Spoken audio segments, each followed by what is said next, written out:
We're going to turn now for some answers to your medical questions about coronavirus from our Dr. Jen Ashton. And so the first question that our viewers are asking today, Dr. Jen, can you explain the importance of blood oxygen levels in terms of COVID-19? So let's go into some physiology here. The so-called silent hypoxia, that's really one of the hallmark features of COVID-19. When the blood oxygen levels drop below 95, 94, 93, when they go below 90, in other parts of medicine, other cases of pneumonia, we see patients getting intubated at those levels.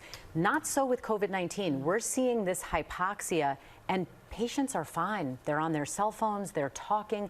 Every single doctor that I have spoken to who's treated critically ill COVID-19 patients remarks on this so-called silent hypoxia. So that dropping blood oxygen level in the setting of someone who actually doesn't have the same kind of symptoms that we would see in other pulmonary conditions, very, very mysterious. All right, next question here. A lot of people have different rules in different parts of the country, but a lot of indoor dining is opening back up. It's getting colder out. So question 2, what advice do you have for eating indoors at restaurants in terms of distancing, airflow, and whatnot? Well, first of all, what does the data say? The CDC and other evidence thus far suggests that eating indoors at a restaurant is the single highest risk activity we can engage in. 20-time greater risk of becoming infected with COVID-19 in general, largely because of the 4 variables that we have spoken about before. Time that you're in that space, usually it's not 10 minutes, you know, it's an hour or 2 at least.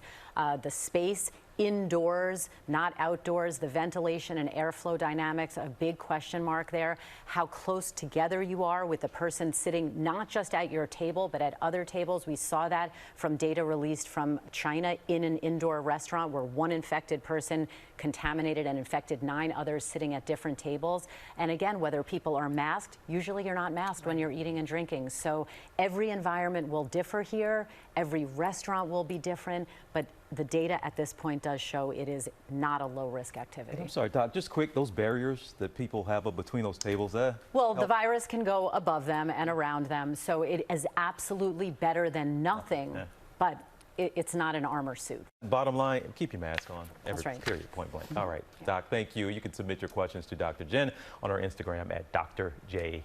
Ashton.